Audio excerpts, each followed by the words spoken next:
আমি আপনাকে যে প্রশ্নটা করছি বিশেষভাবে আমার স্ত্রীর জন্য। আমি তার থেকে লুকিয়ে লুকিয়ে গোশত খাই। একটু বেশি কিন্তু আমি বুঝে গেছি। ভাইয়ের ভয় হচ্ছে আমার স্ত্রী এটা বোঝে যে যদি আমি মুসলমান হই তাহলে আমি বাধ্যতামূলকভাবে গোশত খাবো এবং তাকেও খাওয়াবো। আমি যখন প্রতিবন্ধী আমার স্ত্রীকে বিয়ে করলাম,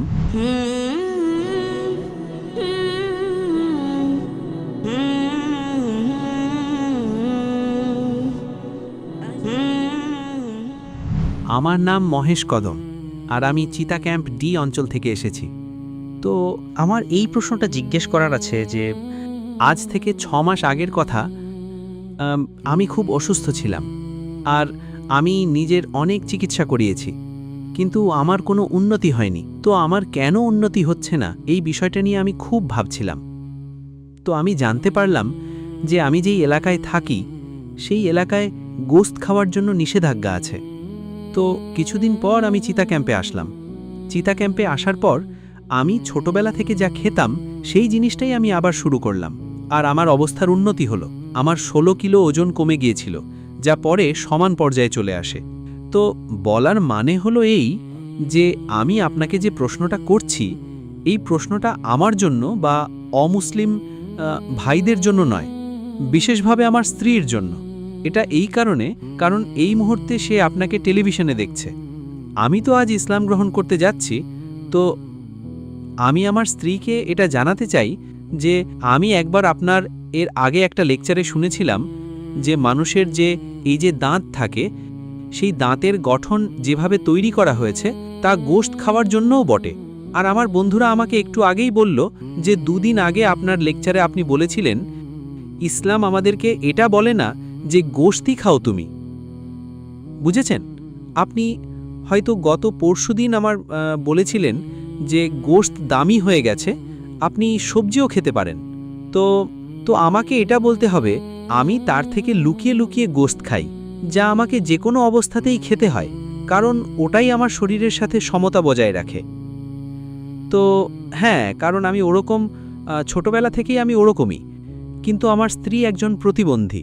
আমার স্ত্রী আর আমি তাকে খুব ভালোবাসি, আর আমি চাই যে সেও যেন ইসলাম ধর্ম গ্রহণ করে আপনার কথা শুনে। আচ্ছা, দ্বিতীয় কথা হলো এই যে তাকে আপনি এটা বলুন যে সে ইসলাম ধর্ম গ্রহণ করছেন, তাই তার গোশত খাওয়া কোনো জরুরি নয়। আমি তো এখনো পর্যন্ত কখনো জবরদস্তি করিনি, আর ভবিষ্যতেও কখনো করবও না। তো আমার প্রশ্ন একটু বেশি হয়ে যাচ্ছে না তো? বুঝে গেছি আমি ভাইসাব, বুঝে গেছি। একটু বেশি কিন্তু আমি বুঝে গেছি। আমার অভ্যাস আছে লোকেদের প্রশ্ন শোনার, আর যত কঠিন প্রশ্ন তত আমার মজা লাগে। একদম। ভাইসাব বললেন যে তিনি এমন এক এলাকায় থাকতেন যেখানে লোকেরা গোশত খেত না। গোশত না খাওয়ার কারণে তিনি অসুস্থ হয়ে গিয়েছিলেন। তারপর চিতা ক্যাম্পে গোশত খাওয়ার কারণে নয় স্যার, আসলে আমি অন্য জিনিসের কারণে দুর্বল হয়ে গিয়েছিলাম, কিন্তু আমার যে খাবার ছিল সেটা আমি সেখানে পাচ্ছিলাম না।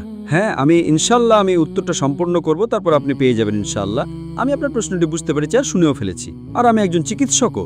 হ্যাঁ, ঠিক। আমি ইসলাম আর তুলনামূলক ধর্মতত্ত্ব ছাড়াও একজন চিকিৎসকও। ভাই সাহেব অসুস্থ হয়ে পড়েছিলেন আর গোশত না খাওয়ার কারণে পুনরায় সুস্থ হতে পারছিলেন না। যখন চিতা ক্যাম্পে আসলেন তখন গোশত খেতে লাগলেন আর সুস্থ হয়ে গেলেন, আর 16 কিলো ওজনও বেড়ে গেল তার।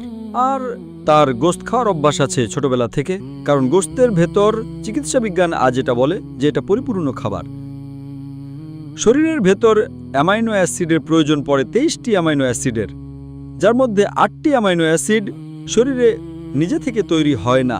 ওটাকে বলা হয় অপরিহার্য অ্যামাইনো অ্যাসিড। আর এটা খাবারে গ্রহণ করা, নিজের খাওয়ার মধ্যে গ্রহণ করা জরুরি। কোনো নিরামিষ খাবারে পরিপূর্ণ আমিষ সমস্ত 8টি অ্যামাইনো অ্যাসিড উপস্থিতি নেই।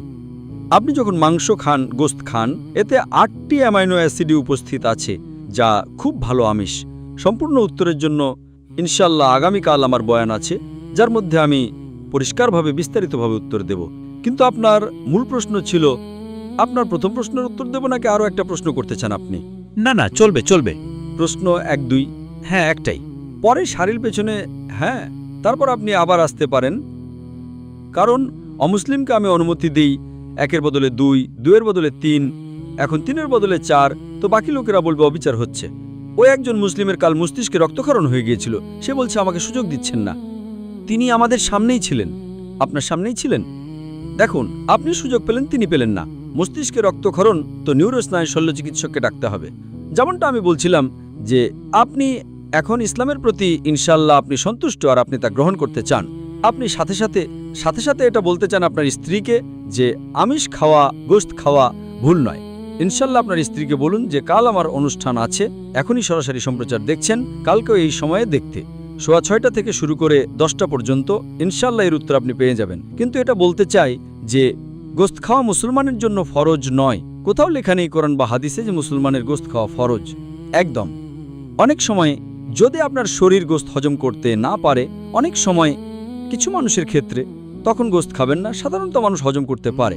যদি আপনার কোনো রোগ থাকে যার কারণে গোশতের জন্য আপনার কষ্ট হয়, তাহলে খাবেন না। খাওয়া ফরজ নয়, কিন্তু প্রায়শই সাধারণ মানুষের জন্য খাওয়া ভালো বিষয়। যে জিনিস প্রত্যেক মানুষের জন্য ভুল, ক্ষতিকারক, সেটা হারাম। উদাহরণস্বরূপ মদ প্রায়শই মানুষের জন্য ক্ষতিকারক, গোশত তেমন নয়। কিন্তু আপনার স্ত্রীর যদি গোশত পছন্দ না হয় আর তার গোশতের স্বাদ পছন্দ না হয় বা ভালো না লাগে, সে একদম তারপরেও ভালো মুসলমান থাকতে পারে যদি সে মানে ঈশ্বর এক এবং মূর্তি পূজা না করে। আমার স্ত্রী এটা বোঝে যে যদি আমি মুসলমান হই তাহলে আমি বাধ্যতামূলকভাবে গোশত খাবো এবং তাকেও খাওয়াবো। তো সেটা আপনি আপনার মতো করে বললে একটু প্রভাব পড়বে। ভাইয়ের ভয় হচ্ছে যে তার স্ত্রী বোঝে যে যদি এই ভাই মুসলমান হয়ে যায় তাহলে তার জন্য বাধ্যতামূলক, আর স্ত্রীকে খাওয়ানো একেবারে বাধ্যতামূলক। তার জন্য বাধ্যতামূলক নয়, আর স্ত্রীকে খাওয়ানো একেবারে বাধ্যতামূলক নয়। আরও একটা কথা বলবো আমি, ভাই সাহেব, আপনি এটা বলতে পারেন যে আমি মুসলিম হব, আপনিও মুসলিম হলে আমি গোশত খাওয়া ছেড়ে দেব। যদি আপনার স্ত্রী ইসলাম গ্রহণ করতে রাজি থাকে আপনার গোশত না খাওয়ার কারণে, তাহলে আমি আপনার কাছে অনুরোধ করব, আবেদন করব যে ইসলাম গ্রহণ করার পর গোশত খাওয়া ছেড়ে দিন। আপনার স্ত্রী যদি ইসলাম গ্রহণ করে তাহলে দুজনেই মুক্তি পাবেন। এটা হলে স্ত্রীর জন্য ত্যাগ স্বীকার করা। একদম এমনই করব। যেমনটা বলেছিলাম যে একটা সিজদা যাকে তুই মনে করতেই কঠিন, একটা সিজদা যাকে তুই মনে করতেই কঠিন, হাজারো সিজদা থেকে দেয় মানুষকে মুক্তি। মানে যেটার ভয় আছে আপনার স্ত্রীর যে সে ইসলাম গ্রহণ করবে, গ্রহণ করে নিলে ইনশাল্লাহ বাকি সমস্যা থেকে সে মুক্তি পাবে। আমি আপনাকে জিজ্ঞেস করতে চাই ভাই সাহেব, আপনি ইসলাম গ্রহণ করতে চান? একদম করতে চাই। আপনি মানেন যে ঈশ্বর এক? একদম এক। আপনি মানেন যে মূর্তি পূজা ভুল? একদম ভুল। আপনি মানেন যে মোহাম্মদ সাল্লাল্লাহু সাল্লাম শেষ নবী? হ্যাঁ, শেষ নবী। আপনাকে কি কেউ জোর জবরদস্তি করছে ইসলাম গ্রহণ করার জন্য? একদম না। আপনি মন থেকে করতে চান? মন থেকে, নিজের সুস্থ মস্তিষ্কে? সুস্থ মস্তিষ্কে। কেউ কোনো জোর জবরদস্তি করছে না? না। ইনশাআল্লাহ আমি আরবিতে বলবো, আপনি সেটা পুনরাবৃত্তি করবেন। আশহাদু, আশহাদু আল্লাহ আল্লাহ, ইলাহা ইলাহা, ইল্লাল্লাহ ইল্লাল্লাহ, ওয়া আশহাদু আশহাদু, আন্না আন্না, মুহাম্মাদান মুহাম্মাদান, আবদুহু আবদুহু, ওয়া রাসূলুহু ওয়া রাসূলুহু। আমি সাক্ষ্য দিচ্ছি যে আল্লাহ ছাড়া কোনো মাবুদ নেই এবং মুহাম্মদ সাল্লাল্লাহু আলাইহি ওয়াসাল্লাম তার নবী এবং বান্দা। মাশাআল্লাহ, আপনি মুসলমান হয়ে গেছেন। আমি দোয়া করি যে আল্লাহ আপনার কষ্ট দূর করেন, আর দোয়া করি যে আপনার স্ত্রীকেও যেন হেদায়েত দেন। হ্যাঁ স্যার, আমি কি বলছি যে আমার ছেলের নাম সচিন কদম। জি হ্যাঁ। আমি আমার নাম সাজিদ রাখছি, কিন্তু পদবিতে আমার কদমই রাখব, কারণ আমার বাবা খুব মহান মানুষ ছিলেন। খুব ভালো ভালো কথা বলতেন তিনি, আর আমাকে তিনি সেভাবেই বাঁচার জন্য শিখিয়েছেন। তিনি বলতেন যে জীবনের সবসময় নিজস্ব কায়দায় বাঁচা উচিত, আর জীবনের সত্য কায়দা হলো অন্যদের জন্য বাঁচা। তো আমি যখন প্রতিবন্ধী আমার স্ত্রীকে বিয়ে করলাম, তো তারপর আমি খুব কষ্টের সাথে নিজের জীবন কাটিয়েছি। আমি চাই যে আজকের পর থেকে আমার জীবনে ফিরে যেন কষ্ট না আসে। আমি মুসলমান হচ্ছি, তো এর জন্য সব আমার মুসলমান ভাই আমার জন্য দোয়া করুন। ইনশাল্লাহ ভাই সাহেবের আবেদন আছে যে আমরা দোয়া করি তার জীবনে যেন কষ্ট না আসে। আপনি বললেন যে আপনার নাম সাজিদ রাখতে চান, আলহামদুলিল্লাহ, ভালো নাম। কদম আপনার পদবী কদম। সাধারণত ইসলামে পদবী পরিবর্তনের অনুমতি নেই, কারণ পদবী থেকে জানা যায় আপনার পরিবারের ব্যাপারে। আচ্ছা, তো আপনার পদবী সেটাই রাখা জরুরি। আচ্ছা। আপনি পরিবর্তন করতে চাইলেও পরিবর্তন করবেন না। আমার যে ছেলে আছে, ভাই সাহেব, আমি বলছি, ভাই সাহেব, বাকি লোকেরা আপনার পেছনে দাঁড়িয়ে আছে। হ্যাঁ, জি, আপনি চান আপনার কষ্ট দূর হোক, তাই তো দোয়া করার জন্য বলছি না লোকেদেরকে। আপনি প্রশ্নের পর প্রশ্ন করলে তো দোয়া করার সময়টাই দেবেন না। ঠিক কি না? সত্যি বলছেন। আমরা দোয়া করি যে আল্লাহ তাআলা আপনার জীবনকে সহজ করে দেন, কিন্তু এটা বলবো না যে কষ্ট যেন না আসে। এটা বলবো যে যেটা আপনার আখিরাতের পক্ষে হয়।